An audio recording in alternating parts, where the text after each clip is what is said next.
kita sama-sama membaca firman Tuhan dari Mazmur 91. Dalam lindungan Allah. Orang yang duduk dalam lindungan yang maha tinggi dan bermalam dalam naungan yang maha kuasa akan berkata kepada Tuhan, tempat perlindunganku dan kubu pertahananku, Allahku yang kupercayai.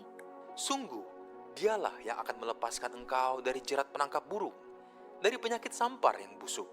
Dengan ketapnya ia akan menudungi engkau, di bawah sayapnya engkau akan berlindung. Kesetiaannya ialah perisai dan pagar tembok. Engkau tak usah takut terhadap kedahsyatan malam, terhadap panah yang terbang di waktu siang, Terhadap penyakit sampar yang berjalan di dalam gelap, terhadap penyakit menular yang mengamuk di waktu petang. walau 1.000 orang rebah di sisimu dan 10.000 di sebelah kananmu, tetapi itu tidak akan menimpamu. Engkau hanya menontonnya dengan matamu sendiri dan melihat pembalasan terhadap orang-orang fasik. Sebab Tuhan ialah tempat perlindunganmu, yang maha tinggi telah kau buat tempat perteduhanmu. Malapetaka tidak akan menimpa kamu, dan tulah tidak akan mendekat kepada kemahmu. Sebab malaikat-malaikatnya akan diperintahkannya kepadamu untuk menjaga engkau di segala jalanmu. Mereka akan menatang engkau di atas tangannya, supaya kakimu jangan terantuk kepada batu. Singa dan ular tedung akan kau langkahi, engkau akan menginjak anak singa dan ular naga. Sungguh hatinya melekat kepadaku, maka aku akan meluputkannya. Aku akan membentenginya, sebab ia mengenal namaku. Bila ia berseru kepadaku, aku akan menjawab. Aku akan menyertai dia dalam kesesakan. Aku akan meluputkannya dan memuliakannya. Dengan panjang umur akan kukenyangkan dia, dan akan kuperlihatkan kepadanya keselamatan daripadaku. Shalom Bapak Ibu Saudara kasih. Shalom. Shalom. Ada sukacita di tempat ini, amin. Haleluya. Mari saya undang saudara untuk bangkit berdiri.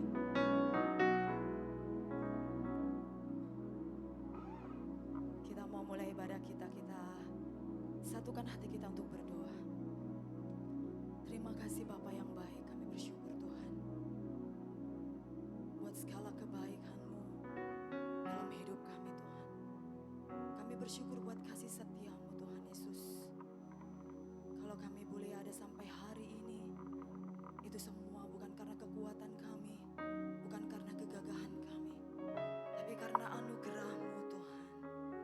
Terima kasih Bapa, terima kasih Yesus. Sungguh kami bangga punyalah seperti Engkau. Saat ini Tuhan kami mau datang di hadapan-Mu. Kami bawa syukur kami mau persembahkan yang terbaik di hadapan-Mu Tuhan. Sebab Engkau Allah yang layak menerima pujian kami. Engkau Allah yang layak menerima syukur kami. Berdaulat penuh Engkau Tuhan di tempat ini, di dalam nama Tuhan Yesus. Terima kasih Tuhan, terima kasih Yesus. Dalam nama Yesus kami berdoa. Haleluya. Amin. Saya persilakan untuk duduk kembali. Haleluya, haleluya. Terima kasih Tuhan.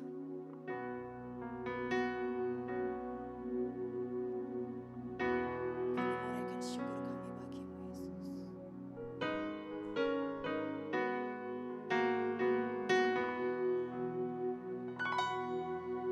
Bersama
katakan Hosana bagimu, Hosana.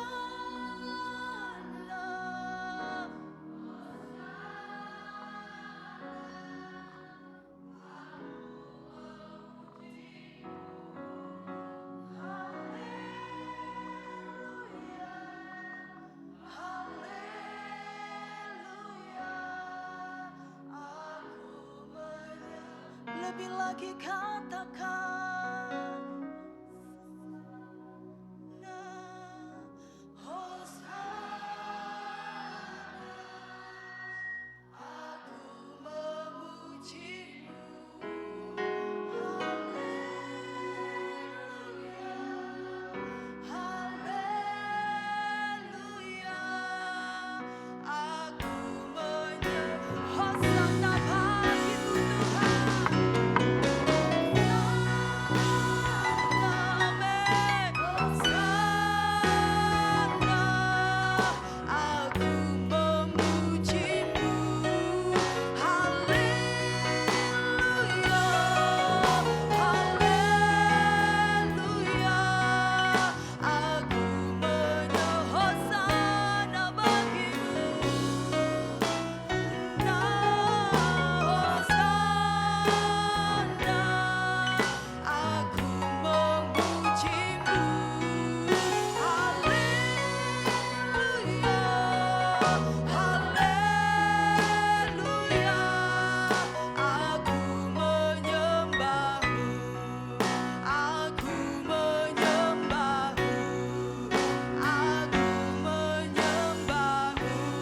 Beri tepuk tangan bagi Tuhan. Haleluya, haleluya, Hosana bagimu Tuhan.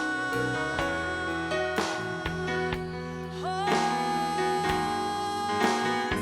bagimu Yesus. Hosana bagimu.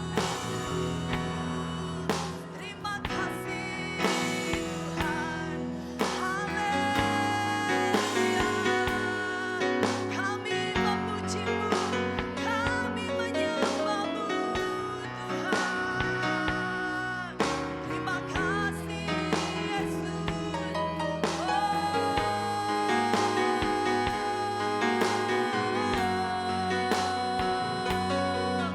Mulialah namamu Yesus.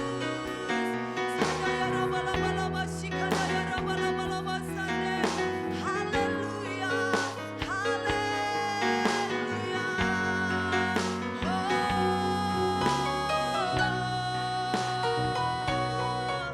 Bersama malaikat di surga, kami nyanyikan kidung pujian hanya bagimu Tuhan, hanya bagimu Yesus. Sebab Engkaulah yang layak menerima syukur kami, sebab Engkaulah yang menerima pujian kami, Engkaulah yang layak disembah. Haleluya.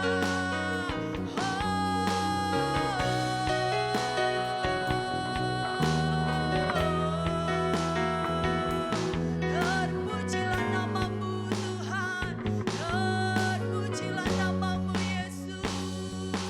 Terima kasih Tuhan, terima kasih Yesus. Engkau baik bagi kami Tuhan, Engkau sungguh baik, sangat baik, bahkan teramat baik dalam hidup kami Tuhan Yesus.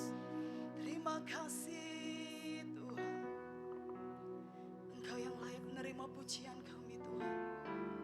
Engkau Yesus yang layak menerima penyembahan kami. Kami mau katakan Tuhan, Engkau baik, Engkau baik, Engkau baik Tuhan. Haleluya, haleluya.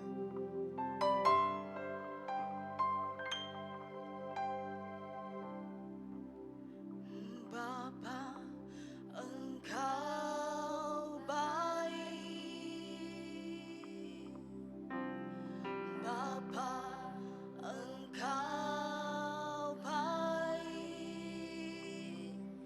Kau selalu baik.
Kami mengucap syukur Tuhan atas segala anugerah-Mu, kebaikan-Mu Tuhan.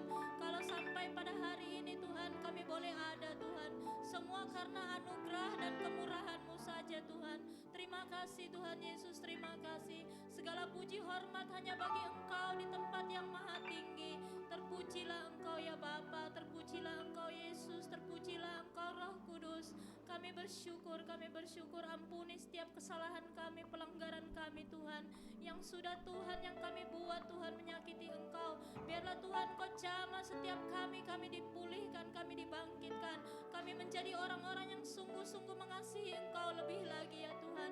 Kami serahkan hidup kami di dalam tangan-Mu Tuhan, anak-anak-Mu, jemaat-Mu Tuhan di dalam tangan kasih-Mu Tuhan. Biarlah pengurapan-Mu penuh atas jemaat-Mu Tuhan. Engkau Tuhan yang membawa jemaat-Mu terus bertambah-tambah, semakin mengasihi Tuhan lebih lagi Tuhan.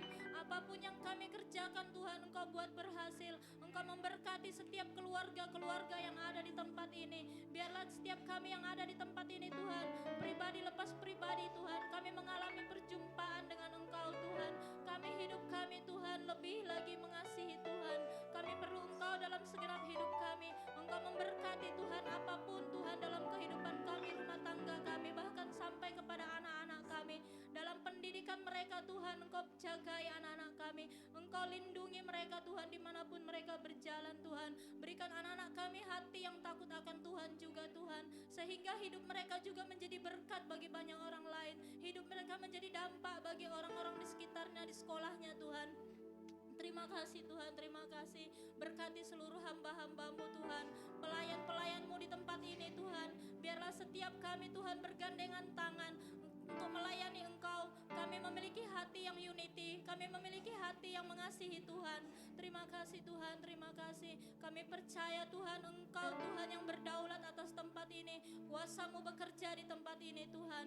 Engkau berkati juga pemimpin rohani kami Tuhan, Pastor Thomas Tuhan. Engkau urapi hamba-Mu, Engkau berkati beliau lebih lagi. Berikan dia kekuatan, kesehatan Tuhan, pengurapan yang baru setiap hari Tuhan.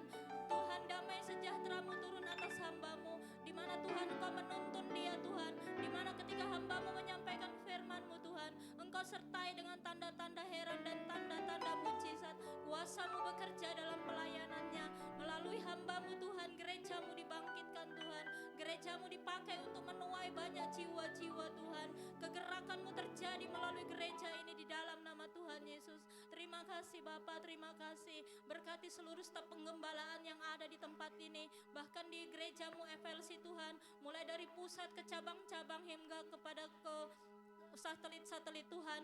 Biarlah Tuhan Engkau memberkati gereja-Mu, para staf penggembalaan. Engkau berikan roh yang sungguh-sungguh mencintai Engkau, roh yang tunduk kepada kebenaran firman-Mu Tuhan, hidup di dalam kekudusan, hidup di dalam keunitian. Berkati setiap staf penggembalaan Tuhan, kasih-Mu mengalir bagi mereka, di mana Tuhan Engkau percayakan mereka Tuhan melayani. Biarlah Tuhan Engkau yang berdaulat atas hamba-hamba-Mu, Engkau pakai mereka juga Tuhan untuk melayani. Biarlah Tuhan nama-Mu yang ditinggikan dan dimuliakan.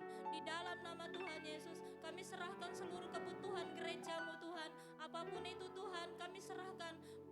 Biaya-biaya yang diperlukan untuk pembangunan gereja, untuk pelayanan Tuhan. Biarlah Tuhan kami mau percaya bahwa Engkau menyediakan dengan cara-Mu yang ajaib. Menurut kekayaan dan kemuliaan-Mu terjadi atas gereja kami di dalam nama Tuhan Yesus. Terima kasih Bapa, terima kasih Tuhan. Kami juga berdoa Tuhan untuk hamba-Mu di tempat ini Tuhan, Ibu Supina dan Pak Satis Tuhan. Engkau urapi hamba-Mu ini, berkati beliau Tuhan, memimpin gereja-Mu di Batam ini Tuhan. Biarlah Tuhan urapan yang baru terus turun atas hamba-Mu ini Tuhan. Engkau berikan dia hati yang mengasihi Tuhan dengan sungguh-sungguh, hidup di dalam ketaatan, hidup di dalam kekudusan-Mu Tuhan. Pakai dia Tuhan dimanapun Tuhan dia berjalan. Berkati rumah tangganya, berkati anaknya, berkati Tuhan keluarga besarnya. Biarlah Tuhan hamba-Mu ini menjadi dampak bagi dimanapun ia berjalan Tuhan. Nama-Mu yang ditinggikan dan dimuliakan. Terima kasih Tuhan, terima kasih pemeliharaan-Mu sempurna di dalam nama Tuhan Yesus. Terpujilah Engkau. Kami berdoa juga buat bangsa kami Tuhan, Indonesia. Kami mengucap syukur buat Indonesia yang ada di hati-Mu Tuhan. Engkau yang menjadikan bangsa kami biji mata-Mu Tuhan. Berkat-Mu tercurah atas bangsa kami. Engkau memberkati setiap pemerintahan yang ada Tuhan. Presiden dan wakil presiden kami serahkan di dalam tangan-Mu. Engkau urapi mereka di dalam Tuhan tugas-tugasnya Tuhan untuk membangun bangsa ini kepada kemuliaan-Mu. Engkau berikan mereka hati yang lemah lembut, hati yang peka akan suara-Mu Tuhan.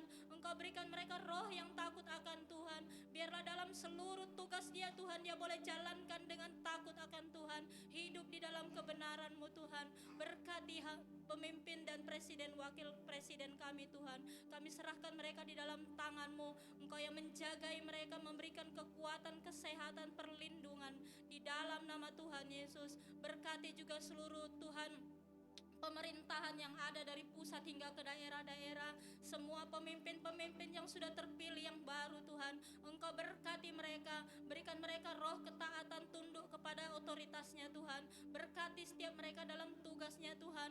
Engkau pakai mereka menjadi suara-Mu Tuhan, untuk membangun negeri ini, memuliakan nama-Mu. Engkau saja yang ditinggikan di atas negara kami Tuhan. Terima kasih Tuhan, kami mengucap syukur, kami serahkan doa kami ini hanya di dalam nama Tuhan kami Yesus Kristus. Haleluya, amin. Amin. Beri tepuk tangan untuk Tuhan kita. Haleluya. Sebelum kita memuji Tuhan, tos kanan kirimu katakan Tuhan Yesus baik. Haleluya. Sebab Dia baik, sungguh baik, bahkan teramat baik. Haleluya. Mari kita memuji Tuhan.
Mari naikkan syukurmu untuk Tuhan. Ku naikkan syukurku, ku tak akan berhenti memuji, meninggikan nama-Mu selalu, menari, memuliakan-Mu. Dibebaskan, dibangkitkan, hidup yang Kau beri, dan kini hanya untuk-Mu. Ini hidup kami Tuhan, kami persembahkan hanya bagi-Mu Yesus. Haleluya.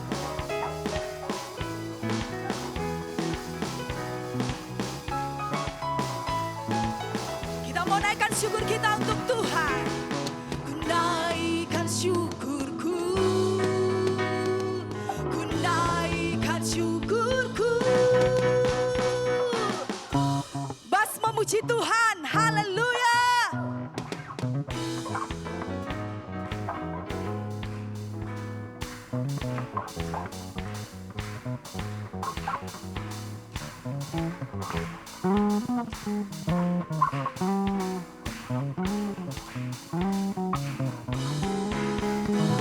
Berhenti memuji, meninggikan nama-Mu selalu, menari, memuliakan-Mu. Dibebaskan, dibangkitkan, hidup yang Kau beri, dan kini hanya untuk-Mu, takkan berhenti. Meninggikan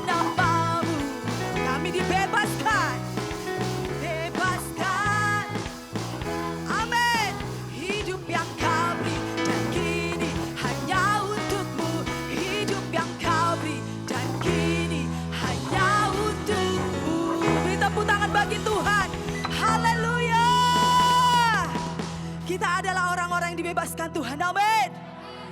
Haleluya. Oleh sebab itu kita bersyukur kita layak menyembah Tuhan Allah kita yang hidup. Amin. Saya persilakan saudara untuk duduk kembali. Haleluya. Saat ini Tuhan kami mau siapkan hati kami untuk firman-Mu Tuhan. Ini kami anak-anak-Mu Tuhan. Terima kasih Yesus, terima kasih Roh Kudus. Haleluya, haleluya.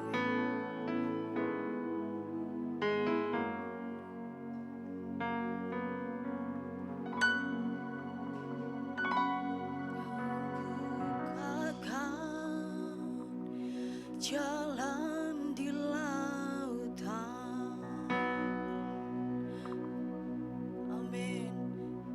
Di padang gurun tiada yang sukar di matamu. Ku serahkan hidupku padaku berserah. Ku berserah, ku berserah. Tuhan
begitu baik. Kau sangat baik Tuhan. Terima kasih. Kami berserah sepenuhnya. Kami menyerahkan seluruh kehidupan kami ke dalam tangan-Mu. Kau ambil alih seluruh hidup kami ya Tuhan. Kami tahu ya Tuhan, kami adalah orang-orang yang lemah, manusia yang lemah. Tapi kami tahu kami punya Allah yang kuat, punya Allah yang hidup. Kami milik-Mu ya Tuhan. Kau angkat kami, Kau pelihara kami, Kau membuat kami kuat ya Tuhan. Terima kasih ya Tuhan. Kami serahkan seluruh kehidupan kami ke dalam tangan-Mu. Kami serahkan juga seluruh pelayanan kami ke tangan-Mu ya Tuhan. Dan biarlah ya Tuhan, setiap kami ya Tuhan, boleh Tuhan diberi kekuatan yang daripada-Mu ya Tuhan. Terima kasih Bapa. Terima kasih Yesus. Biarlah setiap pujian penyembahan kami berkenan di hadapan-Mu. Dan biarlah setiap apa yang kami bawakan ya Tuhan, nama Tuhan ditinggikan, nama Tuhan dimuliakan, nama Tuhan tetap diagung-agungkan. Terima kasih Bapa di surga. Terima kasih. Kalau sebentar Tuhan, kami mau belajar kebenaran daripada firman-Mu. Tuhan kuasai hati dan pikiran setiap kami. Kau tilik setiap hati dan pikiran kami juga mengerti akan maksud dan tujuan hidup kami ya Tuhan. Kami mau ya Tuhan melakukan setiap apa yang Tuhan mau di dalam setiap kehidupan kami. Agar kami hidup tidak cuma sekedar kami hidup, tapi kami melangkah di dalam kebenaran daripada firman Tuhan. Kami berjalan di dalam kebenaran firman Tuhan. Kuasai ya Tuhan ruangan ini jaga Tuhan. Kuasai semuanya ya Tuhan, agar semuanya boleh mendapatkan lawatan Tuhan di pagi hari ini ya Tuhan. Terima kasih untuk hari yang baru, tahun yang baru di tahun 2025 ini ya Tuhan. Kami tahu ya Tuhan, hari-hari ini tidak semakin baik, tapi kami percaya kami punya Allah yang siap menjagai setiap kami, malaikat-malaikat Tuhan yang menjagai kami. Kami tahu ya Tuhan, hidup kami adalah milik-Mu. Karenanya ya Tuhan, kami mau hidup benar di hadapan-Mu. Berbicaralah buat setiap kami melalui firman-Mu ya Tuhan. Kuasai hamba-Mu ini ya Tuhan, yang sangat-sangat lemah, tidak mengerti apa-apa. Namun kami percaya ada Roh Kudus yang memimpin, ada Roh Kudus yang memberikan pengertian, pewahyuan buat setiap kami. Terima kasih ya Tuhan. Kami siap untuk mendengar kebenaran daripada firman-Mu. Terima kasih Bapa. Di dalam nama Tuhan kami Yesus Kristus yang siap mendengar firman Tuhan, sama-sama katakan amin. Puji nama Tuhan. Silakan duduk Bapak Ibu. Terima kasih. Shalom Bapak Ibu. Gak terasa tahun 2025 sudah berlalu sebanyak 26 hari. Artinya kita sudah melewati 26 hari. Tapi ini tahun 2025 kali yang pertama saya. Maksudnya di tahun yang baru ini saya yang baru hadir setelah 26 hari, baru hari ke-26. Tapi saya percaya penyertaan Tuhan sejak tanggal 1 sampai tanggal kemarin tetap ada di tempat ini. Bapak Ibu, terima kasih kesempatannya. Saat ini saya akan membawakan tema dengan judul New Season, musim yang baru. Tetapi tema ini saya angkat dari tema besar kita. Tema besar kita, gembala sidang kita menetapkan, dan itu saya percaya tema yang gembala sidang kita dapati adalah suara dari Tuhan, yaitu jadilah berkenan untuk masuk di dalam penuaian besar. Saya percaya kalau Tuhan berbicara kepada gembala kita, Tuhan juga berbicara kepada setiap kita. Kita harus samakan visi dan misi daripada gereja kita di tempat ini, di FLC. Baik ada di sini, baik ada di kota-kota lain maupun di pusat. Kita percaya, kita akan imani terus sepanjang tahun 25 ini. Kita akan melakukan penuaian yang besar. Saya percaya setiap kita akan ada bagian-bagiannya untuk kita kerjakan. Saya percaya penuaian besar itu bukan cuma sekedar penuaian jiwa-jiwa saja. Jiwa-jiwa sudah pasti, karena memang tujuan daripada Tuhan menciptakan kita agar kita tuh bekerja, karena Allah tuh tidak diam. Karena itu kita juga harus bergerak, yaitu melakukan amanat agungnya Tuhan. Bergerak, pergilah, carilah orang-orang yang butuh diselamatkan. melalui tema tahun 2025 ini, jadilah berkenan. Artinya, saya lihat di dalam Kamus Besar Bahasa Indonesia, apa itu arti berkenan. Ternyata arti berkenan itu adalah artinya gini, sesuatu yang dihormati, sesuatu yang diterima, sesuatu yang dihargai. Berkenan. Jadi sesuatu permintaan kepada, kalau di dalam dunia permintaan kepada orang-orang besar, kepada tokoh-tokoh besar. Berkenan, misalkan di tempat ini saya berbicara kepada Pak Satis. Pak Satis, kiranya Pak Satis berkenan mengantarkan saya nanti pulang ke airport. Akhirnya Pak Satis, oke siap Pak, saya akan antarkan. Saya diterima permohonan saya. Artinya apa? Saya di hadapan Pak Satis layak diantarkan. Kalau tidak kan, oh enggak, saya tidak akan mau antar Bapak. Siapa Bapak? Berarti kan saya tidak berkenan. Tapi saya ini berkenan di hadapan Bapak.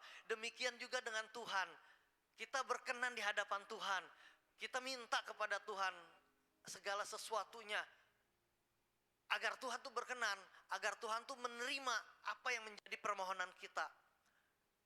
Jadi perkenanan yang dari Tuhan, saya percaya perkenanan itu akan mendatangkan hasil yang sangat-sangat baik.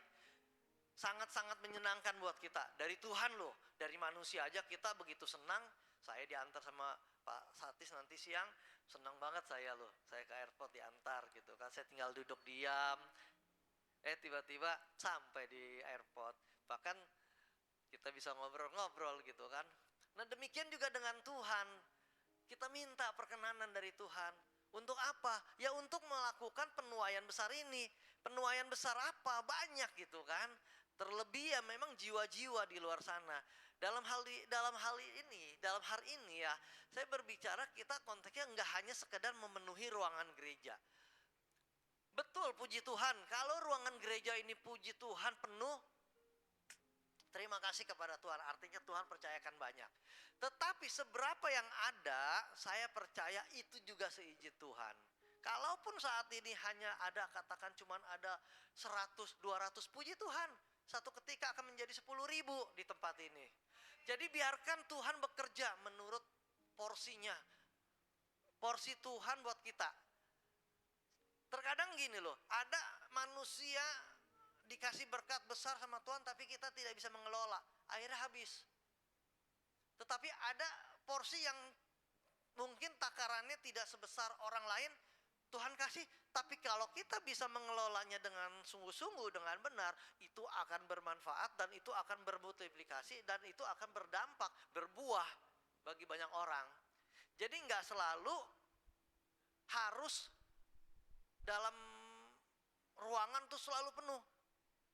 Ruangan penuh tapi kalau nggak ada pertumbuhan juga percuma. Jadi concern saya gini loh, sekalipun angka bilangannya itu tidak terlalu banyak, tetapi kita benar-benar melakukan apa yang Tuhan mau, saya percaya kita akan menuai. Karena gini loh, kata penuaian itu kan artinya kan asal kata dasarnya kan tuai. Tuai itu kan berarti menerima hasil. Benar kan Bapak Ibu? Contoh petani. Petani itu kalau misalkan panen, ada waktu untuk petani itu panen. Artinya kan mereka menerima hasil kan. Hasil daripada benih yang ia tabur. Nah demikian juga dengan kita di tempat ini. Apa yang menjadi taburan Bapak Ibu? Satu ketika Bapak Ibu akan menuai. Untuk waktu kita tidak tahu, ada waktu daripada Tuhan. Apa yang udah kita tabur, kita akan tuai. Tapi waktunya kita tidak akan tahu. Biarlah itu menjadi haknya Tuhan untuk memberikan tuaian itu kepada kita. Saat kita menabur, gak usah kita hitung-hitungan. Saat kita menabur, gak usah kita berpikir begini loh. Saya mau menabur, katakan saya mau nabur 100.000. Ya Tuhan biarkan nanti bulan depan saya peroleh 1 juta ya. Ya nggak gitu, itu kan namanya kekristenan yang transaksional gitu kan. Artinya apa? Mau memberi tetapi ada hitung-hitungan di balik itu. Tetapi kan sesungguhnya kan yang Tuhan ajarkan kan bukan seperti itu. Kita menabur ya menabur aja. Karena kita mencintai Tuhan, kita mencintai pekerjaan Tuhan. Kita tabur gitu kan, seberapa yang kita punya itu yang kita tabur. Masalah tuayan itu urusannya Tuhan nanti. Nggak usah kita pikirkan, Tuhan nanti saya dapat sekian ya, karena kan Tuhan saya sudah nabur nih, hari ini sekian. Ya, jangan begitu juga gitu kan. Biarkan Tuhan yang bekerja. Saya percaya ada waktu Tuhan memberikan tuayan itu kepada kita. Asalkan kita benar di dalam melakukan semua itu. Jadi tema tahun ini Gembala Sidang kita menetapkan jadilah berkenan untuk masuk dalam penuaian besar. Ya sudah pasti kita akan menuai besar. MDPJ bulan lalu Gembala Sidang sudah meminta pernyataan profetik kan kepada setiap pemimpin-pemimpin cabang dan satelit kan. Berapa di tempatmu, berapa di tempatmu. Ada yang 10.000, ada yang 5.000. Itu profetik kan. Tapi saya percaya saat kita menabur akan terjadi tuayan itu, profetik yang kita katakan itu, entah ke 5.000, entah ke 10.000. Masalah waktu, urusan Tuhan. Urusan Tuhan, karena Tuhan tuh berbicara, Tuhan memberikan sesuatu aja itu, ya bukan berdasarkan kita yang ngatur, kehendak Tuhan lah itu. Ya memang ada sesuatu terobosan di dalam Tuhan yang sifatnya instan. Pengertiannya gini, hari ini kita minta, Tuhan sekiranya Tuhan izinkan, besok saya boleh ya dapat 100 jiwa. Bisa aja Tuhan berikan. Tetapi juga ada yang namanya proses secara proses. Terobosan secara proses. Artinya apa? Ada proses yang harus kita lalui. Enggak ujuk-ujuk, enggak tiba-tiba gitu kan. Enggak tiba-tiba gitu kan. Semua tuh harus melalui proses. Proses demi proses. Karena Tuhan juga bekerja melalui proses. Kembali lagi semua itu kepada pekerjaan yang Tuhan lakukan. Kita pun harus sama seperti itu. Tuhan itu walaupun sebagai Tuhan, dia bisa melakukan seketika. Tetapi Tuhan juga melakukan segala sesuatunya ada proses. Masa penciptaan. Ada waktu kan, hari pertama, ada hari kedua. Jadi lewati setiap proses yang Tuhan izinkan. Tetapi biarkan kita melakukan bagian kita. Tabur, apa yang menjadi bagian kita? Menabur. Seberapa? Seberapa Bapak Ibu bisa berikan taburan itu. Jadi biarkan kita menabur di dalam pelayanan kita. Dan juga kita akan menuai, selain tuayan di dalam pelayanan, kita juga akan menuai di dalam kehidupan keuangan Bapak Ibu, penuaian di dalam pekerjaan, promosi. Nah itu kan ada apa? Itu juga menjadi satu tuayan kan bagi Bapak Ibu yang bekerja.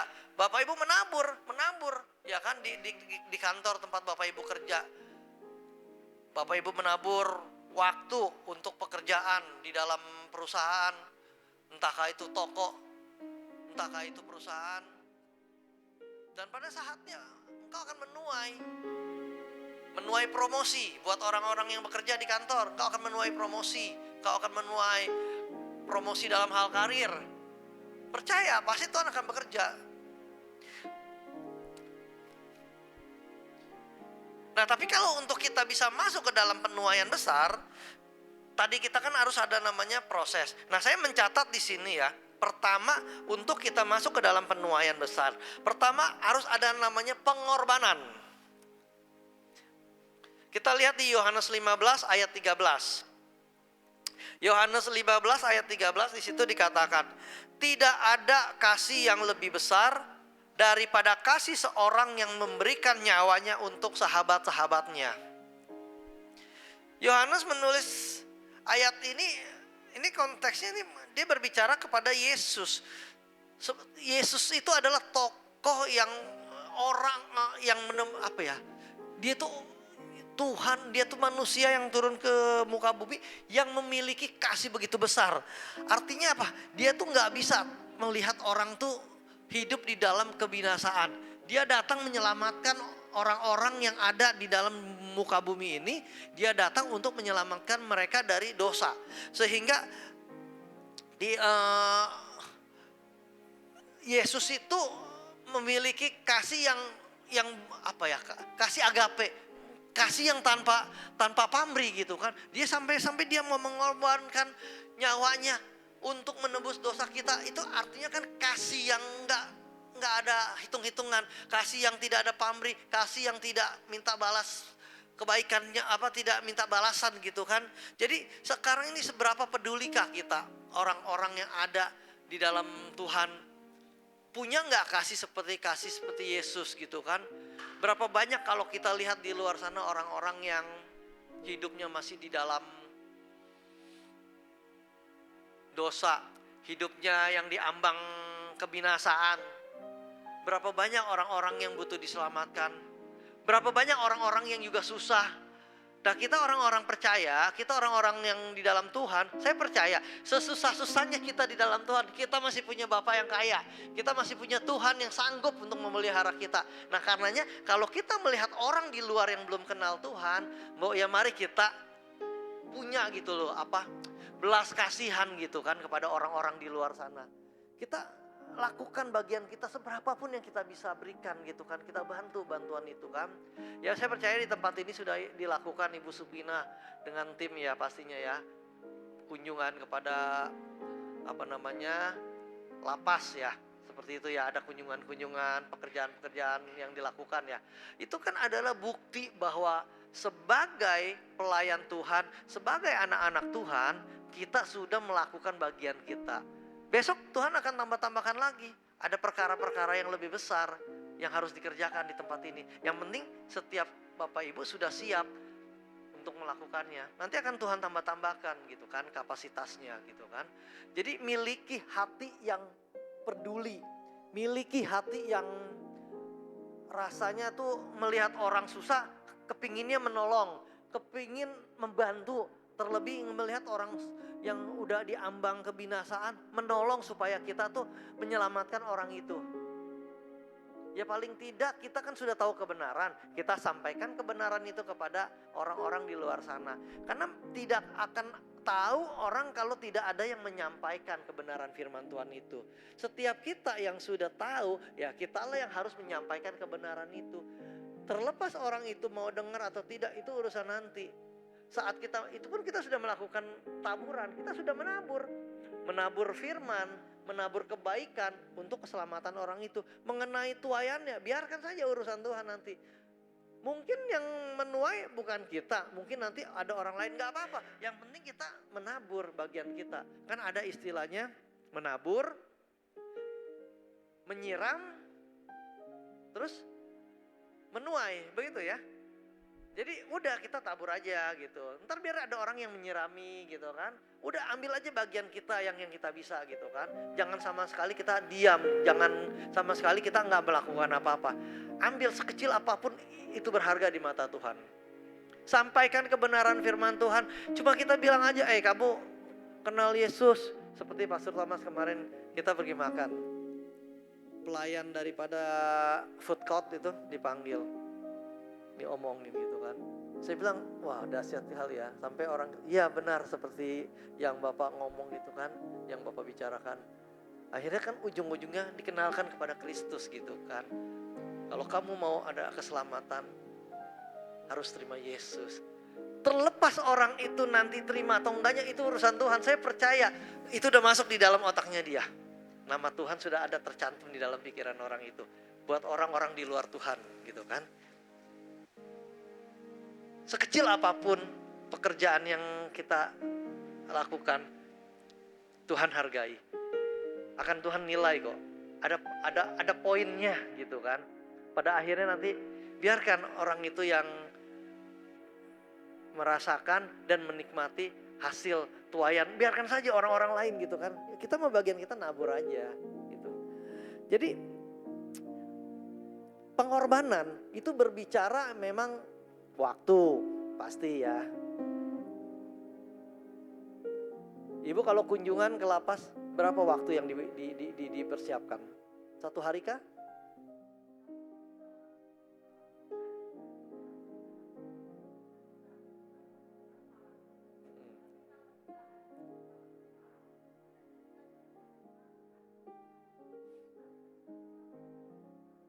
Ya. Iya, total kunjungan ke sana butuh waktu beberapa jam kan? 2 jam ya kan? Artinya kan apa? ada pengorbanan 2 jam loh kita ke sana. Kalau misalkan kita nggak punya hati, 2 jam mendingan saya di rumah, saya bisa santai-santai, saya bisa ya melakukan kesukaan kita di rumah.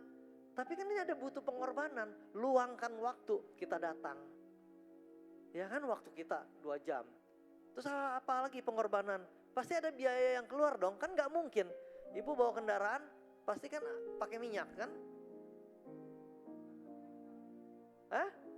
Bawa makan pula untuk kasih orang-orang di sana kan. Artinya kan apa? Ada biaya yang keluar kan untuk mereka. Jadi butuh pengorbanan gitu. Jadi kalau kita mau masuk penuaian besar, ya satu poin yang pertama saya catat, kita harus memiliki pengorbanan. Mau berkorban gitu loh. Berkorban waktu, berkorban tenaga, berkorban materi, keuangan. Harus punya pengorbanan di dalam diri kita. Kalau enggak, bagaimana kita bisa menuai? Kalau kita maunya semuanya terima enak gitu kan, harus ada pengorbanan. Sakit, bicara pengorbanan sakit gitu kan. Korban, kalau bicara korban kayaknya nggak enak banget ya. Sebagai korban yang tersakiti gitu kan. Ya memang korban identik dengan tanda kutip sakit. Korban identik dengan tanda kutip sakit, tetapi kan pengertian sakit yang dalam hal ini kan bukan sakit dalam artian sakit yang nggak enak, tapi sakit yang membawa kemuliaan nama Tuhan. Jadi pada ujung kesakitan itu kan nama Tuhan yang dimuliakan. Jadi korban, iya kesakitan, menahan sakit. Tapi ya memang itu. Yesus mau berkorban buat Bapak Ibu, buat saudara saya, buat saya. Dia mati di kayu salib, dia disiksa, dia dipukulin, dia disalib. Pengorbanan itu. Sakit sekali kan? Memang sakit pengorbanan. Ya tapi memang itu harus dilakukan. Sampai rela dia hidupnya hancur, badannya hancur-hancuran begitu. Karena dia memang berkorban gitu loh. Jadi miliki juga pengorbanan dalam setiap kita untuk orang-orang yang butuh kita selamatkan. Itulah nanti kita akan mendapat penuaian besar. Jadi pertama poinnya untuk kita masuk ke dalam penuaian besar, miliki pengorbanan. Lalu yang kedua saya catat di sini keputusan. Pengambilan keputusan yang tepat adalah dengan mencari kehendak Allah. Sebagai orang percaya kita harus selalu melibatkan Tuhan di dalam setiap pengambilan keputusan. Terkadang kita banyak kali mengambil keputusan berdasarkan suara hati. Sepertinya oh iya nih kayaknya Tuhan bicara seperti ini. Tapi kan belum tentu gitu kan. Jadi kita harus benar-benar melibatkan Tuhan untuk segala keputusan. Apapun yang menjadi keputusan, apapun yang menjadi, apapun yang harus kita putuskan, libatkan Tuhan. Karena gini loh Bapak Ibu, terkadang ya kita itu agak mirip-mirip lah. Ini suara Tuhan kah atau suara hati gitu kan? Kalau kita rasa, wah ini menurut kita, menurut daging kita sepertinya enak, itu wah ini suara Tuhan nih. Tapi kan belum tentu gitu kan. Jadi biarkan keputusan yang dari Tuhan itu yang kita lakukan. Kita lihat di Yohanes 16 ayat 13. Di situ dikatakan, tetapi apabila ia datang, yaitu roh kebenaran, ia akan memimpin kamu di dalam seluruh kebenaran. Sebab ia tidak akan berkata-kata dari dirinya sendiri. Tetapi segala sesuatu yang didengarnya itulah yang akan dikatakannya. Dan ia akan memberitakan kepadamu hal-hal yang akan datang.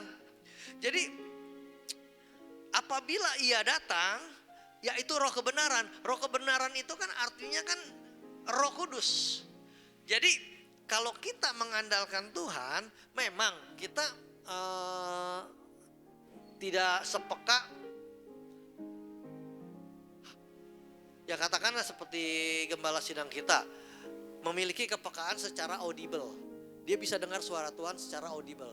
Tetapi walaupun kita nggak mendengar suara Tuhan secara audible, saya percaya saat Yesus naik ke surga, Dia kan dia kirimkan Roh Kudusnya untuk setiap kita.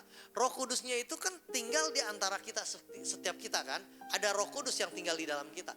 Jadi pada saat kita butuh pertolongan, kita butuh satu keputusan apapun, libatkan Tuhan melalui Roh Kudus.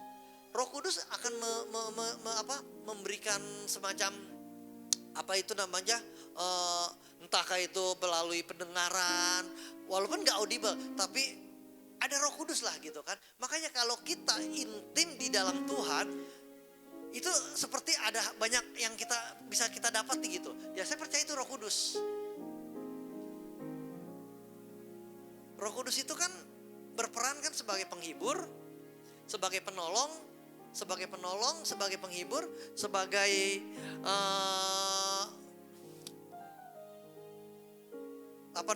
Roh Kudus itu memberikan sukacita, ya menghibur gitu kan, terus menolong buat setiap kita. Jadi kalau kita mau mengambil setiap keputusan, libatkan supaya jangan sampai kita salah. Kisah Abraham dan Lot pada saat dia mau berpisah. Abraham benar-benar mengandalkan suara Tuhan. Artinya keputusan-keputusan Tuhan. Sementara Lot pada saat dia menentukan keputusan melalui mata jasmani dia. Dia lihat Yordan itu airnya banyak, lembahnya hijau. Nah inilah yang baik kata dia. Akhirnya dia ambil keputusan, dia ambil Yordan. Tetapi Abraham kan tidak. Keputusannya terserah Tuhan. Pada akhirnya kita tahu ceritanya. Lot binasa, Abraham berlimpah-limpah kekayaannya. Karena Abraham mengambil keputusannya berdasarkan keputusan Allah. Bukan berdasarkan apa yang dia lihat dengan matanya dia sendiri, mata jasmaninya.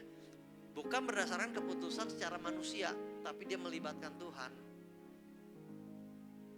Amsal 14 ayat 12 mengatakan, ada jalan yang disangka orang lurus, tetapi ujungnya menuju maut.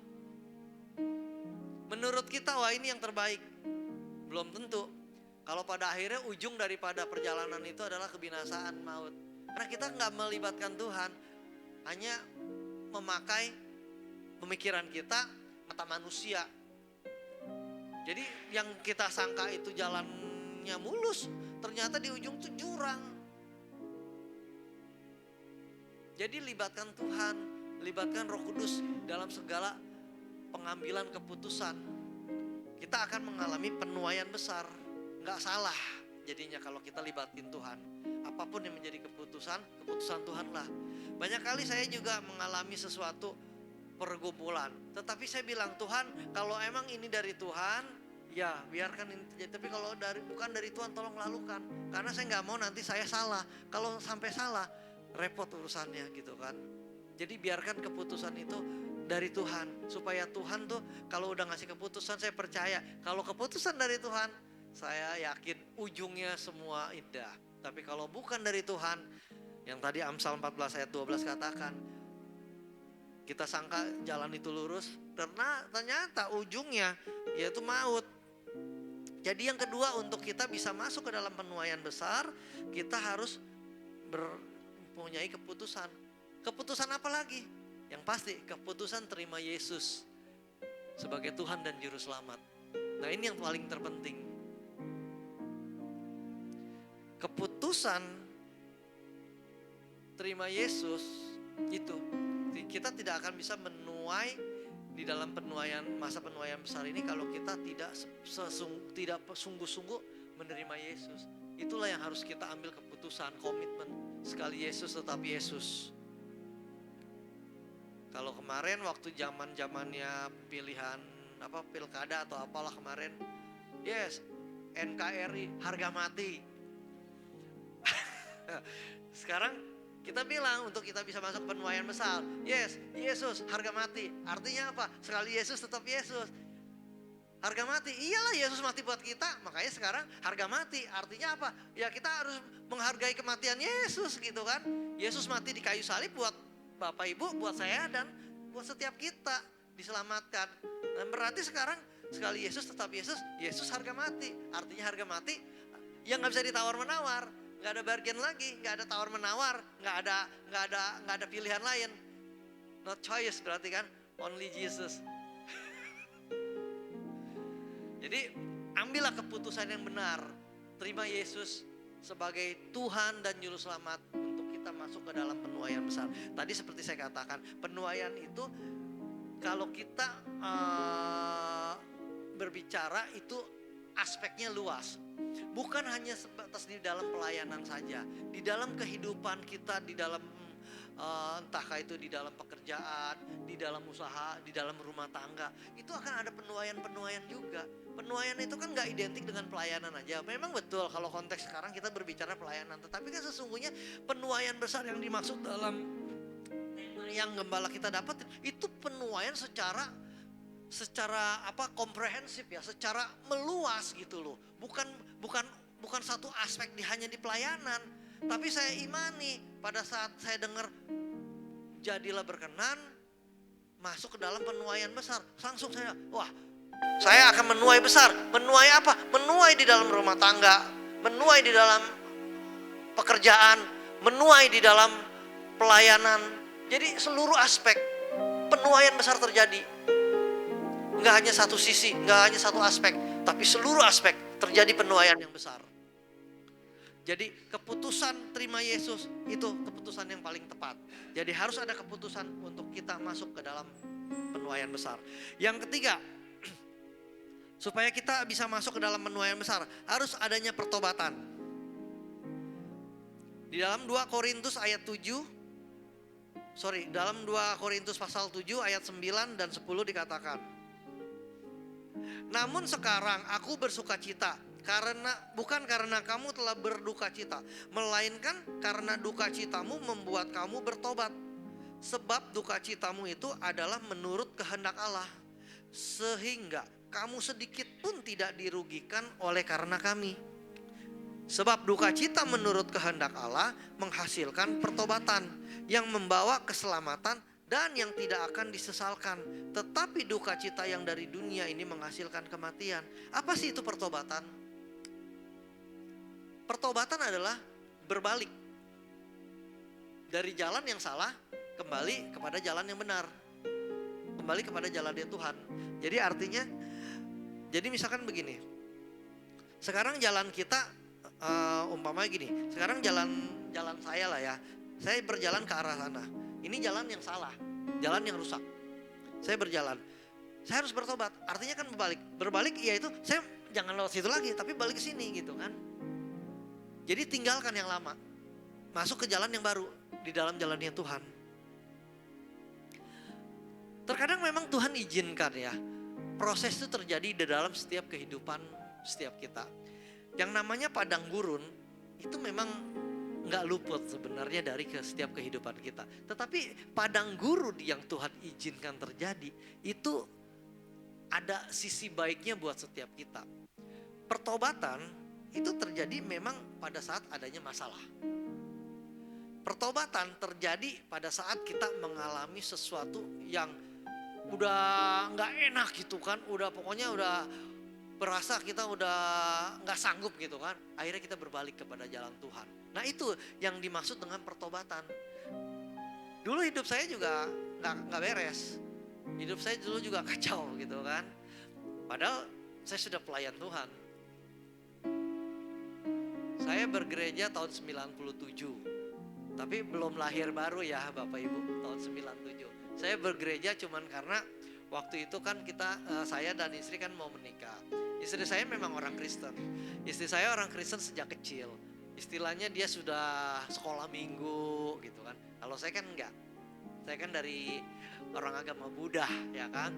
Dan saya kan selalu dipercayakan oleh keluarga karena saya sebagai anak pertama laki-laki yang harus menurunkan apa istilahnya itu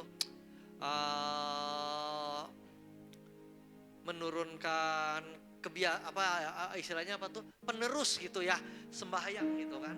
Karena kan di rumah orang tua saya tuh kan ada yang namanya patung. Kalau kita sebutnya patung Kuan Kong. Itu bawaan dari kakeknya dari seberang, dari Tongsan sana, dari Cina sana gitu kan. Dia bawa berlayar pakai kapal. Menurut ceritanya kan, saya tanya gitu kan, itu patung itu dari mana? Dibawa sama kakek gitu kan. Berlayar waktu dari negeri Cina masuk ke negeri Indonesia, berlayar bawa-bawa itu patung. Patung itu tuh ditaruh, disembayangkan gitu kan. Dibikinin meja, ditaruh, disembayangkan pakai apa? Hio, kalau orang bilang hio, yang batang itu kayak lidi, dinyalain api gitu, kayak kembang api tapi enggak yang gitu. Mungkin kalau yang orang tahu lah ya. Ya, di kepercayaan Hindu juga ada kan hio kan. Saya setiap pagi sore itu saya lakukan itu pada saat itu. Karena saya anak laki pertama. Ayah saya juga anak laki pertama. Penerima warisan, istilahnya warisan itu loh, warisan patung itu gitu loh. Patung yang dibawa dari kakek ya kan, turun ke papa saya karena anak pertama laki juga. Nah, papa saya juga kan akan jadi tua, dia pilih kan anak laki, orang pertamanya laki kan saya. Itu kan turun temurun kan gitu kan. Itu di situ. Tetapi saya ya ikutin aja karena kan saya taat sama orang tua. Saya sembahyang, sampai saya hafal doanya, kalimatnya gitu. Saya hafal gitu kan, kepada Tian Tikong gitu kan. Saya hafal gitu kan pada saat itu kan. Tapi kan saya nggak ngerti gitu kan. Cuman sekedar hafal dan cuman karena namanya orang tua suruh, kita kan taat gitu kan. Saya ikutin.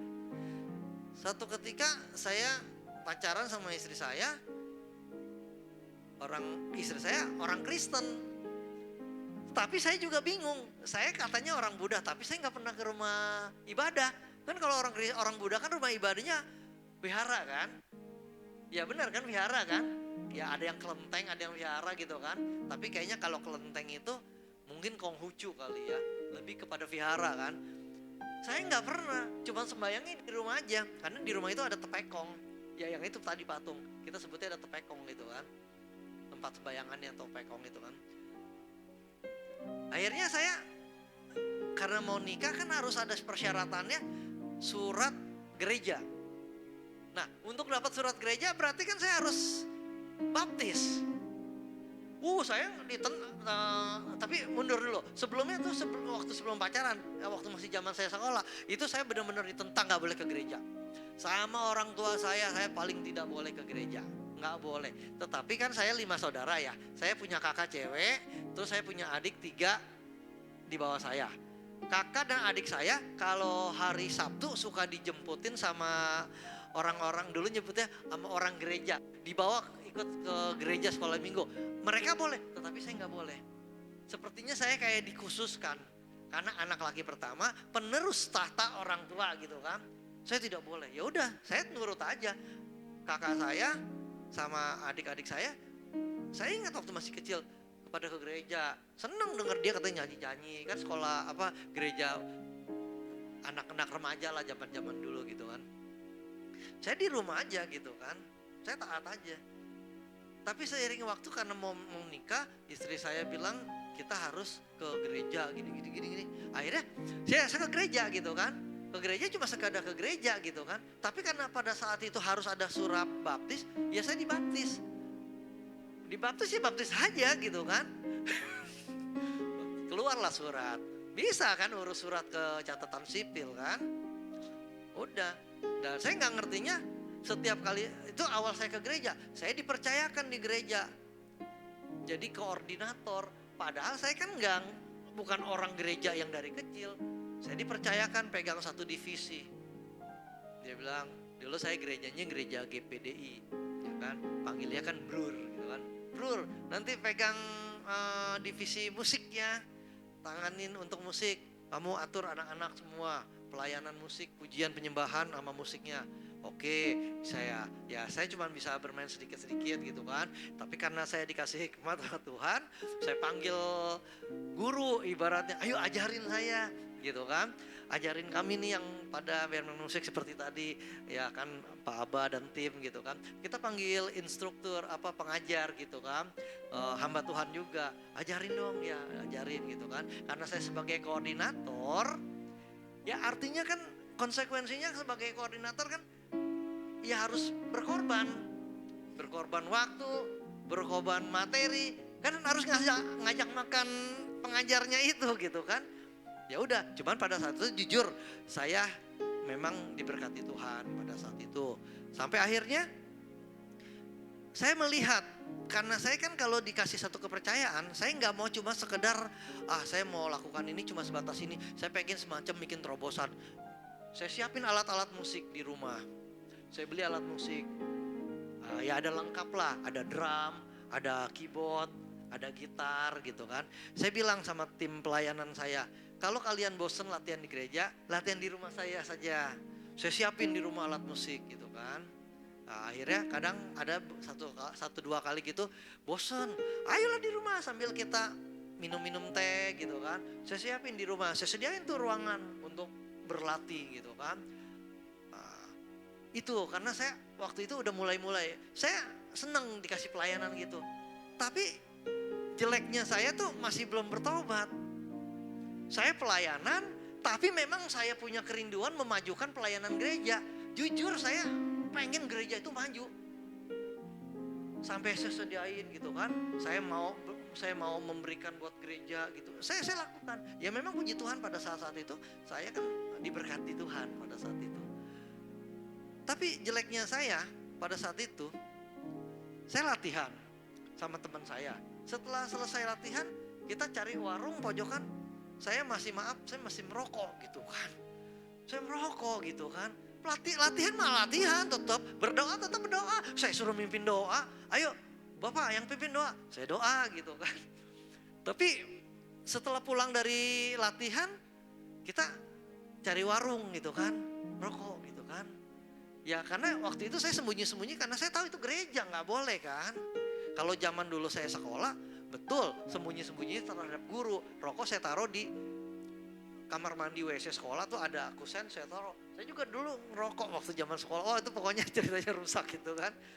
Tapi pada akhirnya ya saya percaya ya. Tuhan itu mau saya itu jadi benar istilahnya ya. Ya singkat cerita saya lakukan itu kan Tuhan pasti marah dong. Artinya saya gak menjaga kekudusan saya. Tuhan izinkan saya mengalami masalah. Masalah banyak. Pada saat itu sebenarnya masalah banyak. Tapi masalah-masalah yang menurut saya masih bisa saya lewatin. Oh masalah ini, masalah itu saya masih bisa lewatin. Ya terlebih masalahnya yang saya lakukan adalah masalah kecelakaan. Yang seringkali saya lakukan adalah kecelakaan. Saya bawa motor pada zaman itu ya. Saya itu tahun kalau gak salah kan waktu itu kan masuk di tahun 98. Saya bawa motor dari tahun 95 sampai tahun 98, kurang lebih 3 tahun ya, saya bawa motor, itu jatuh gak tahu berapa kali, setiap naik motor jatuh kecelakaan, saya di kolong mobil, saya pernah di kolong mobil jatuh gitu kan. Dalam waktu itu saya tuh gak sadar, nah tetapi puncak dari masalah besarnya, waktu kerusuhan tahun 98. Tahun 98 itu kan ada kerusuhan besar, yang semua termasuk ke Batam saya rasa sampai lah. Ada bakar-bakaran itu kan. Itu di situ saya sepulang dari kantor, saya masuk ke tol. Sudah tidak ada transaksi. Di perjalanan di tengah-tengah itu ada beberapa gerombolan orang yang berusaha mau mencelakakan saya. Gerombolan pertama dan gerombolan kedua saya bisa lewati.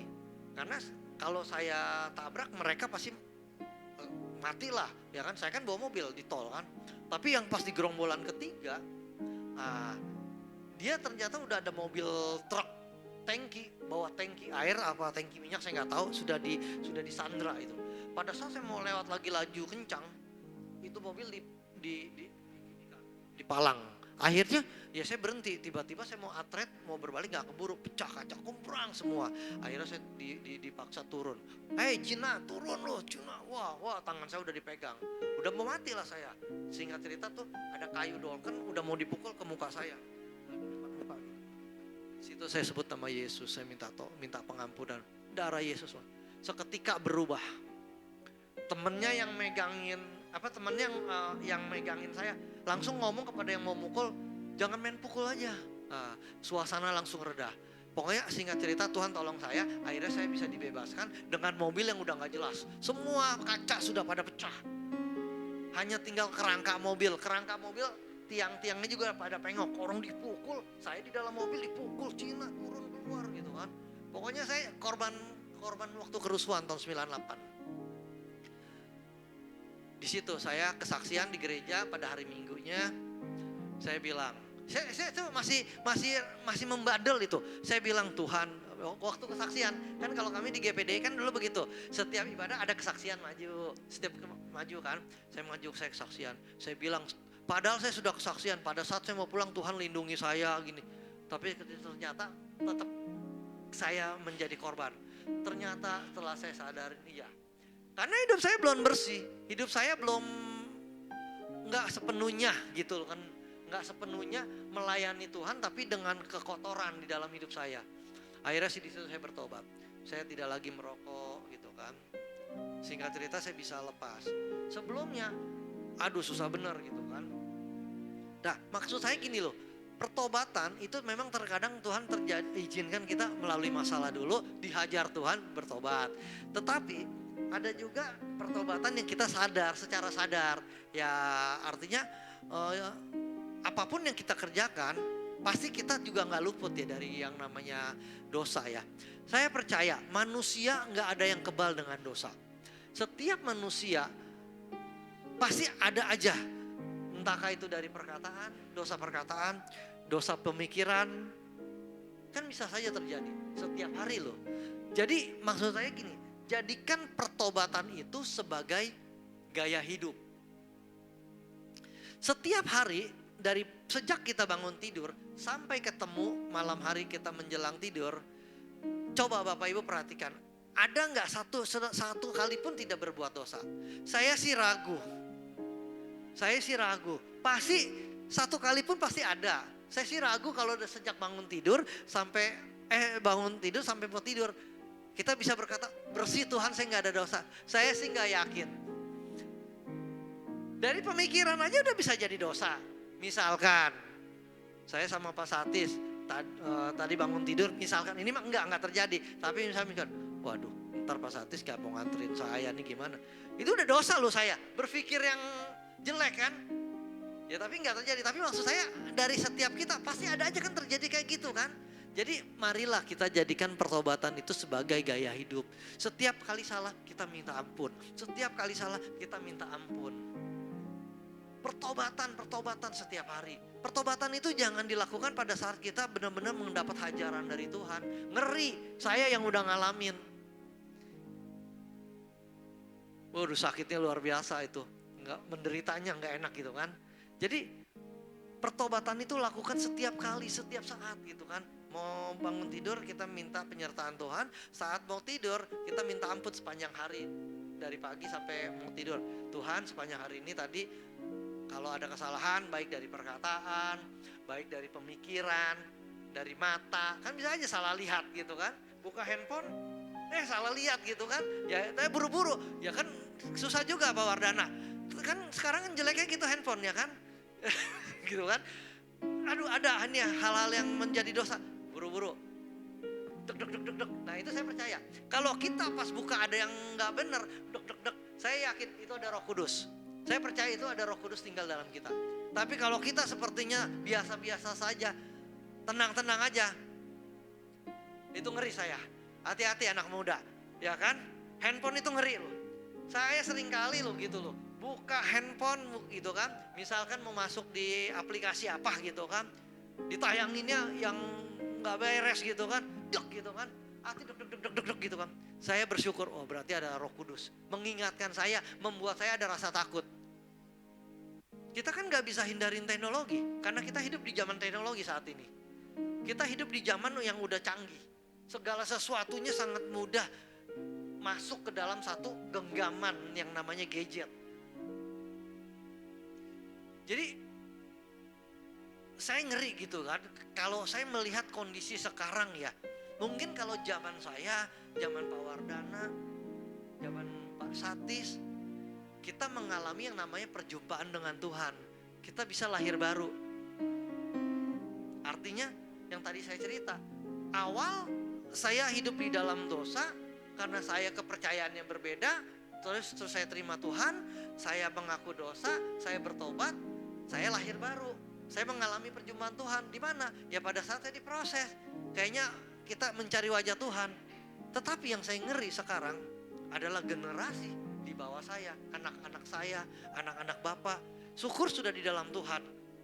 Saya ngeri gitu. Saya melihat ya, gini. Anak-anak kita lahir sudah sebagai orang Kristen. Anak saya apa kurang bagaimana? Kurang pengetahuan secara gereja. Masih di kandungan saja sudah ada di mimbar. Istri saya kan dulu kan waktu kami belum punya anak, waktu baru nikah, memang istri saya waktu masih bujangannya juga, memang dia kan pelayan Tuhan sebagai worship leader juga di gereja kan. Pada saat kami menikah di dalam kandungan sudah dibawa-bawa ke dalam gereja di atas mimbar. Gedubak musik alat itu kan dia udah dengar. Artinya dia sudah dalam perut aja sudah jadi Kristen, lahir sudah jadi orang Kristen. Tetapi kehidupan di dalam dunia ini itu yang saya ngeri. Mereka lahir, anak saya lahir di tahun 2001. Artinya itu di waktu itu adalah Y2K, zaman milenium kan, tahun 2000 kan, pergantian dari 1999 ke 2000. Oh, itu susahnya setengah mati tuh. Waktu itu saya zaman masih pegang perusahaan, masih di perusahaan tuh. Untuk ganti sistemnya susah bener itu. 1999 masuk ke 2000. Itu perubahan sistem itu gak gampang itu. Dari yang sepanjang 1901 sampai 1999 untuk merubah ke tahun 2000. Itu semua program kita robah, semua sistem kita robah. Termasuk anak lahir di tahun 2001, tahun milenial. Adalah tahun yang sudah masuk ke dalam teknologi. Ngeri gitu kan, dia lahir udah Kristen. Kalau dia nggak mengalami perjumpaan dengan Tuhan, bagaimana? Kristen ya Kristen, pelayanan tetap pelayanan. Jangan sampai anak-anak kita pelayanan tetap pelayanan di atas mimbar, tapi nggak mengalami perjumpaan dengan Tuhan. Jadi yang saya mau, setiap kita harus mengalami perjumpaan dengan Tuhan. Nikodemus berkata kepada Yesus dengan pertanyaannya yang menggelitik Yesus, kalau saya perumpamakan gitu. Dia bilang, emang bisa orang udah lahir dilahirin lagi? Yesus bilang di dalam Yohanes 3 ayat 3, barang siapa orang yang kalau tidak dilahirkan kembali, dia tidak akan bisa melihat kemuliaan Allah. Itu kan maksudnya apa? Lahir kembali artinya tuh kita mati dulu, mati secara dosa, mati secara daging. Daging kita matikan, daging kita kikis benar-benar sujang, tidak ada lagi kedagingan dalam hidup kita, supaya roh kita yang kuat. Kalau roh kita kuat, hidup di dalam roh. Jadi artinya kalau kita sudah mematikan kedagingan kita hidup di dalam roh, baru kita bisa melihat kemuliaan Tuhan. Kalau hidup kita masih penuh dengan daging, segala sesuatunya kita masih berpikir tentang kesenangan dunia. Kesenangan dunia artinya ya itu daging, memuaskan daging kita gitu kan. Karena kan hidup kita kan terdiri dari dua, hidup secara daging dan hidup secara roh. Tinggal bagaimana keputusan kan ada di antara kita. Siapa yang mau kita besarkan? Siapa yang mau kita pelihara? Daging kita kah yang kita mau pelihara? Atau roh kita kah yang mau kita pelihara? Kalau nggak ada dua-duanya nggak bisa berimbang, nggak boleh, nggak bisa balance. Kalau dalam akunting memang harus ada balance, keuangan. Keuangan kan harus balance kan? Karena saya juga berlatar belakang kan dari akunting kan, walaupun nyemplungnya lama di marketing, tapi dasar sekolahnya dulu saya akunting gitu kan. Jadi harus balance kalau akunting. Tapi kalau di dalam Tuhan, dalam hidup kita tidak boleh balance. Daging harus mati, harus zero, harus nol. Roh yang harus dinaikkan. Kalau roh kita kuat, percaya, hidup kita menyenangkan Tuhan, hidup kita dipelihara Tuhan. Tuhan senang gitu kan dengan apa yang kita kerjakan. Tapi kalau hidup kita daging, walaupun istilahnya menurut kita baik, kayak seperti yang tadi saya bilang, saya dapat tugas untuk gereja, wah saya bikinin rumah alat-alat musik, saya sediain. Secara daging, Pak ini, ya mungkin pada saat itu saya merasa wah biar orang-orang senang. Senangnya itu senang secara daging ternyata itu kalau saya ingat-ingat gitu kan. Bukan secara roh, bukan artinya bukan melayani untuk Tuhan, tapi secara manusia. Supaya senang aja, ayo lu kalau bosan di rumah ayo kita sambil nyantai. Ya memang kebetulan saya juga senang main-main musik gitu kan. Dibarengi dengan kesenangan daging, itu kan gak benar gitu kan. Jadi biarkan hidup kita itu memiliki pertobatan setiap hari.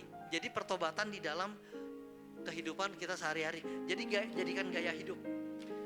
Nah sekarang untuk masuk di dalam musim yang baru, ini kan ceritanya kita sudah masuk musim yang baru ya, tahun 2025. Saya percaya tahun 2025 itu sesuatunya itu memang tidak baik. Kalau kita dengar berita itu memang mengerikan ya kan, tahun 2025 itu. Bahkan saya juga rasakan masuk tahun 2025 itu pergumulan saya berat banget gitu kan. Di dalam pekerjaan, di dalam usaha dagangan gitu kan. Masuk 2025 kok kayaknya kok berat gitu kan. Dagang kok nggak sesuai harapan gitu kan. Ya tapi saya percaya. Saya percayanya gini. Tema yang dikeluarkan oleh gembala kita itu adalah dari Tuhan. Tuhan memberikan tema untuk kita aminin, kita imani dan kita aminin. Tahun 2025 adalah tahun penuaian besar. Saya imanin Tuhan, saya akan menuai di tahun 2025 ini. Dan Bapak Ibu juga menuai di tahun 2025. Penuaian besar terjadi. Penuaian besar akan kita alami. Jadi untuk masuk ke dalam musim yang baru, kita harus juga menindaklanjuti dua hal. Saya mencatat di sini untuk kita supaya bisa masuk ke dalam musim yang baru. Pertama, kita harus menantikan Tuhan. Ya, sebelumnya kalau kita masuk musim yang baru, kita harus tinggalin dulu ya masa-masa lalu kita ya. Seperti tadi saya cerita, yang dulu-dulu kita nggak usah ingat-ingat. Kalau kita masih ingat-ingat masa lalu kita sulit untuk menerima pekerjaan Tuhan yang Tuhan sudah berikan. Karena kita ingat-ingat masa lalu. Kalau masa lalu kita enak seperti saya waktu dulu, puji Tuhan, dulu-dulu saya oke lah gitu kan. Tapi kalau saya ingat, saya jadi merasa kok kayak saya kecil hati sekarang. Kayaknya kok lemah gitu kan. Tapi kan firman Tuhan katakan, jangan kita mengingat-ingat masa lalu.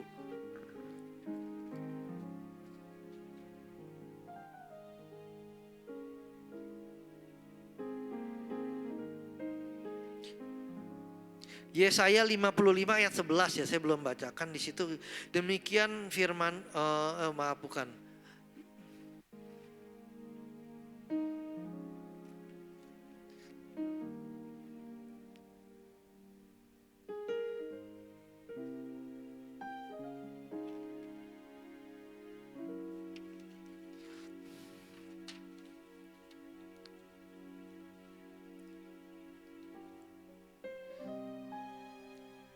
Ya, Yesaya 55 ayat 11 ya.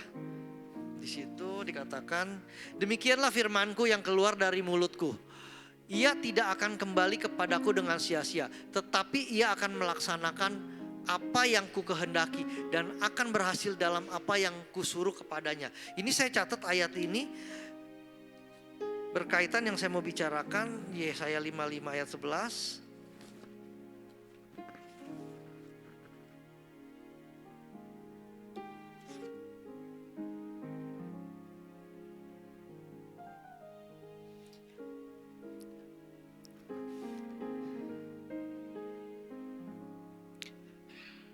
Ini berbicara janji Tuhan. Nabi Yesaya menghibur kepada bangsa Israel pada saat itu. Pada saat itu bangsa Israel tuh hidupnya selalu bersungut-sungut. Padahal bangsa Israel sudah banyak menerima mujizat-mujizat Tuhan setiap hari. Setiap hari mereka menerima yang namanya mana, roti yang Tuhan turunkan. Setiap hari mereka tinggal terima enak. Tetapi kenapa hidupnya itu bangsa Israel waktu itu selalu bersungut-sungut. Nah makanya kita jangan sampai seperti bangsa Israel yang selalu bersungut-sungut. Karena proses kehidupan kita akan jadi panjang. Kita sedang dalam proses, tetapi kalau kita proses yang kita jalani tidak kita nikmatin, malah kita bersungut-sungut, itu proses itu akan jadi panjang. Seperti perjalanan bangsa Israel, jadi 40 tahun. Padahal sesungguhnya kalau ditelusuri, itu perjalanan itu enggak 40 tahun. Ada yang mengatakan 4 minggu sudah sampai, ada yang menyatakan nggak sampai 4 minggu pun sebenarnya sudah sampai. Tetapi kenapa bisa jadi 40 hari, 40 tahun? Karena bangsa Israel pada saat itu bersungut-sungut. Padahal dia sudah terima banyak mujizat dari Tuhan. Dia dikepung oleh tentara Mesir pada saat itu. Apa yang dia tidak bisa lalui, itu di hadapan dia laut. Tuhan buka jalan. Tuhan buka jalan, laut bisa menjadi daratan. Artinya apa? Segala tempat Tuhan bisa sediakan untuk kita menjadi jalan. Jadi berapa banyak mujizat yang bangsa Israel nikmatin, tetapi kok hidupnya masih bersungut-sungut. Itu saya belajar, makanya saya catat di ayat ini. Apa yang Tuhan sudah kehendaki,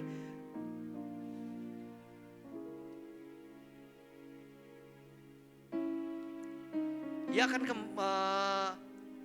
demikian firmanku yang keluar dari mulutku, ia tidak akan kembali kepadaku dengan sia-sia, tetapi ia akan melaksanakan apa yang kuhendaki dan akan berhasil dalam apa yang kusuruh kepadanya. Jadi artinya kita harus terima setiap apa yang Tuhan izinkan, gitu kan. Jadi janganlah kita bersungut-sungut.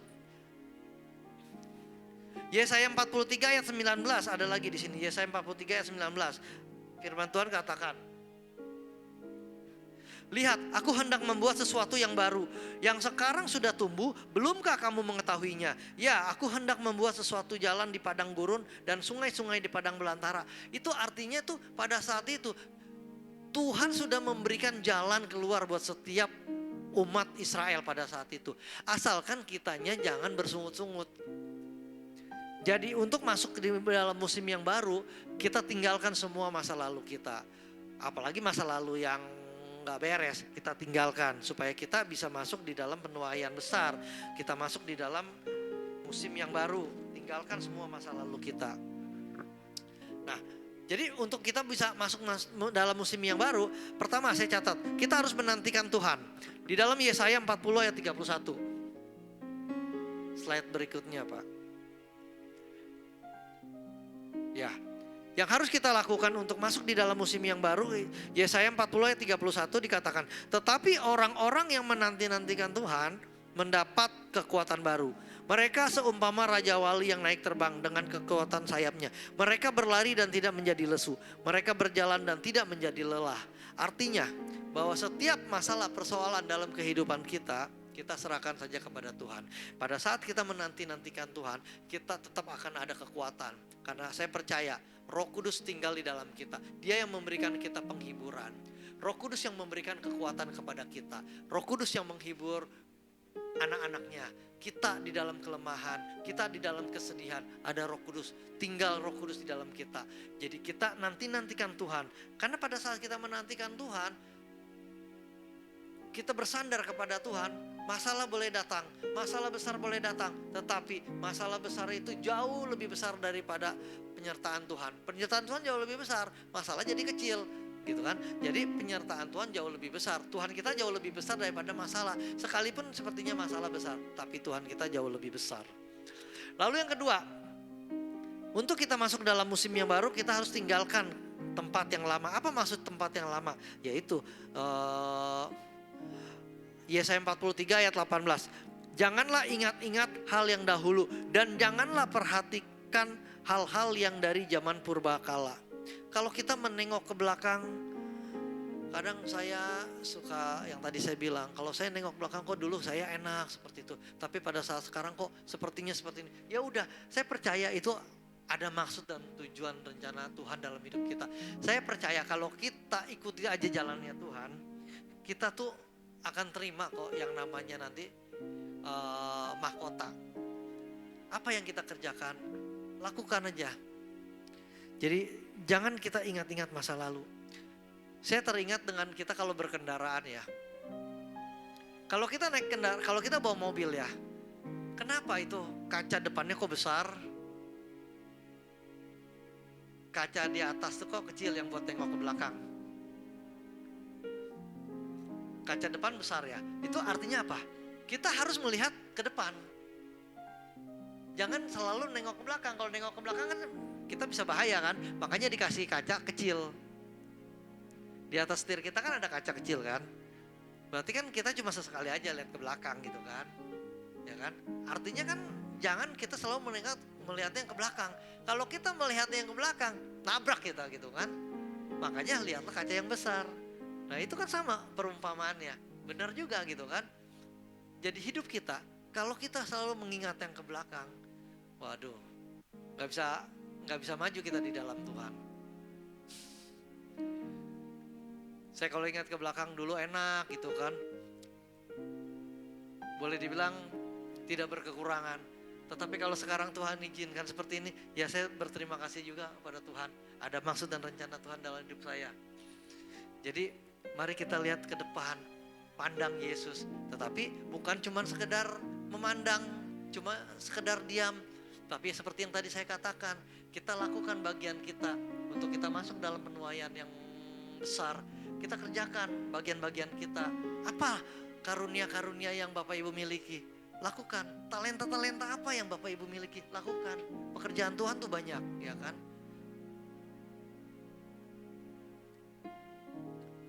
Masih ada nggak slide-nya? Oh, ternyata habis. Nah, tahun 2025 kita imani tahun penuaian segala tahun penuaian besar segala aspek bagi IFLC seluruh termasuk yang ada di Batam. Kita percaya setiap kita akan menuai apapun yang kita kerjakan Tuhan perhitungkan. Tidak ada yang Tuhan sia-siakan. Sekecil apapun yang Bapak Ibu lakukan, taburan Bapak Ibu akan menuai. Pada waktunya kalian akan melihat tuaian besar ada di hadapan Bapak Ibu. Haleluya, haleluya. Saya undang pemusik, pemuji untuk maju ke depan.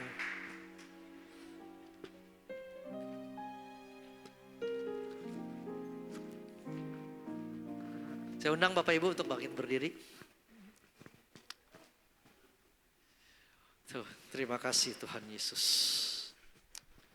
Haleluya, haleluya.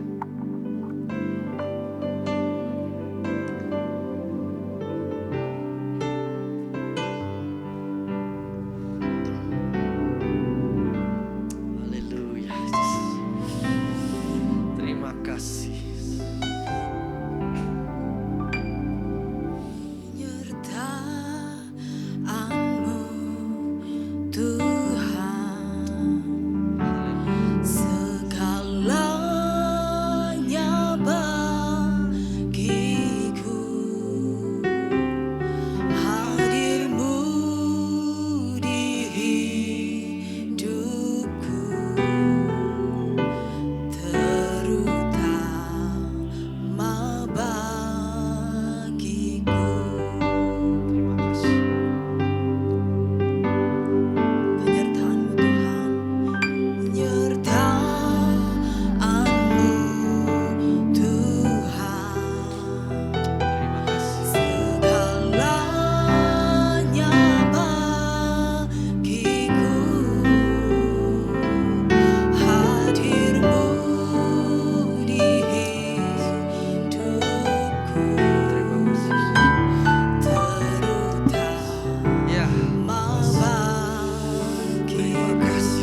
semua karena kasih dan anugerah-Mu. Kami percaya Tuhan, penyertaan Tuhan sepanjang tahun ini ya Tuhan ada pada setiap kami. Karenanya Tuhan, berikan kami kekuatan, berikan kami ya Tuhan kekuatan yang daripada Tuhan untuk kami melangkah ke depan ya Tuhan. Kami percaya kalau kami bersama Engkau, kami bisa melewati hari-hari kami ya Tuhan. Kami akan melakukan penuaian-penuaian yang besar. Kami akan terima penuaian besar yang daripada Tuhan.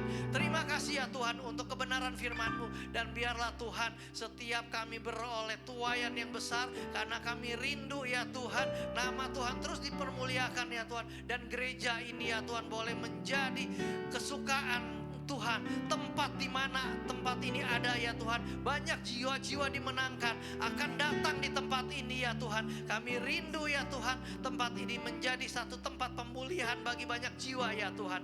Bekerjalah ya Tuhan untuk para pekerja-pekerja di tempat ini. Berikan mereka hikmat, mereka pengertian, mereka kekuatan ya Tuhan. Memberkati ya Pastor Satis dan Ibu Supina dan tim yang ada ya Tuhan, untuk menjadi penuai Tuhan di tahun ini ya Tuhan. Di akhir zaman ini ya Tuhan, kami percaya semua akan terjadi. Kami imani di dalam nama Tuhan Yesus. Terima kasih Bapa, terima kasih Tuhan. Dan biarlah setiap firman yang kami boleh dengar bukan cuma sekedar kami dengar, tetapi kami mau melakukan. Terima kasih Bapa, terima kasih Tuhan. Inilah firman yang boleh kami dengar dan kami mau lakukan di dalam nama Tuhan Yesus. Yang siap untuk melakukan kehendak Tuhan sepanjang tahun ini, sama-sama katakan amin. Terima kasih. Yesus berkati. Silakan duduk Bapak Ibu Saudara kasih. Saudara diberkati Tuhan, amin. Haleluya. Saat ini kita mau berikan persembahan kita. Mari kita berdoa. Terima kasih Bapa yang baik, kami bersyukur Tuhan Yesus buat firman-Mu hari ini Tuhan. Biarlah itu boleh menjadi kekuatan baru dalam hidup kami Tuhan. Terima kasih Yesus, firman-Mu boleh menjadi rema dalam hidup kami. Terpujilah nama-Mu Tuhan. Dan saat ini Tuhan, sebagai ucapan syukur kami mau berikan persembahan kami. Kami berikan yang terbaik hanya bagi-Mu. Di dalam nama Tuhan Yesus, haleluya, amin. Sambil memberikan persembahan, kita mendengarkan warta sepekan. Selamat datang di IFLC Batam. Kami menyambut Anda beribadah bersama dengan sukacita. Berikut adalah warta sepekan. Mari kita ikuti ibadah Morning Blessing yang diadakan setiap hari Senin sampai Sabtu, pukul 5 pagi waktu Indonesia Barat melalui Zoom. Untuk informasi lebih lanjut dapat menghubungi Pak Bakti di WhatsApp 08 228 40 96063. Mari ikuti program Toms Ngopi bareng Daud Tony yang diadakan setiap Senin dan Jumat. Bersama Evangelis Daud Tony yang merupakan seorang mantan paranormal, Pastor Thomas akan membahas mengenai cara mematahkan kutuk keturunan, kutuk sakit penyakit, dan hal-hal supranatural dari kacamata Alkitab. Program ini disiarkan langsung di channel Toms Halyas TV dan Zoom Meeting. Bagi Bapak Ibu yang ingin mengikuti Zoom Meeting atau didoakan di program Toms Ngopi bareng Daud Tony, bisa menghubungi Pak Bakti di nomor yang tertera. Minggu 2 Februari 2025, jam 9 pagi, kita akan dilayani oleh Pastor Abraham Daniel.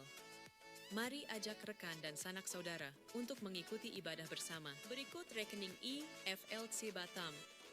Bagi Bapak Ibu yang ingin menabur dapat langsung ke rekening berikut. Bank BCA, atas nama GBE, International Father.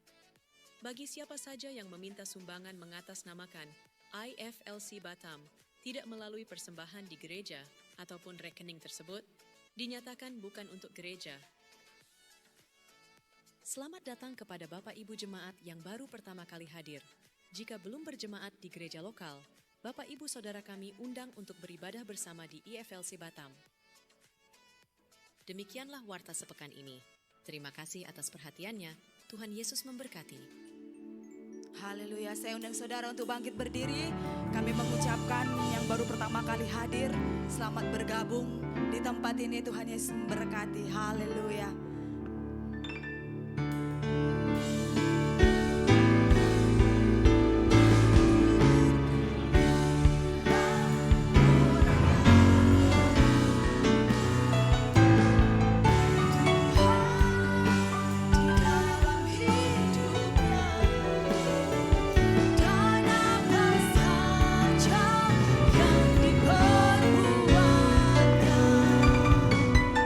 Tuhan pasti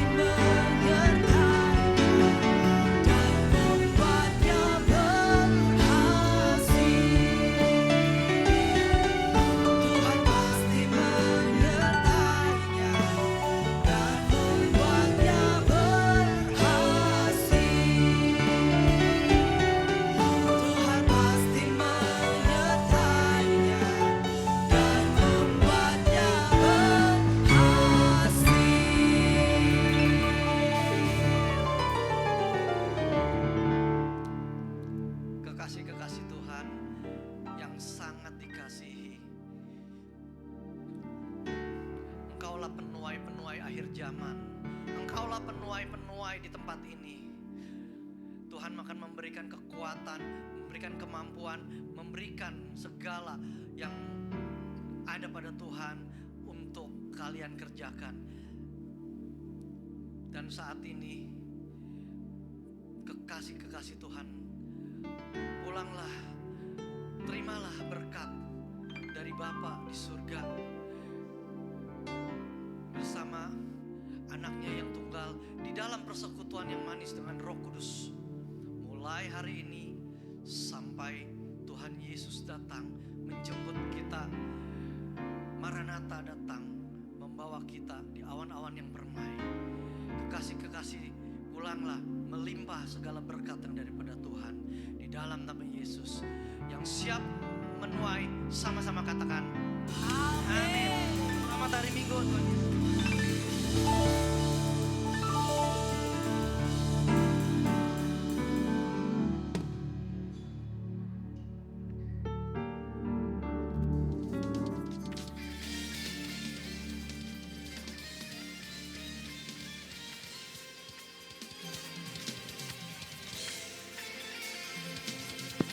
Bapak Ibu jangan pulang dulu, kita mau buat video ucapan ulang tahun IFLC Pontianak. Jadi mohon sebentar ya, jangan pulang dulu.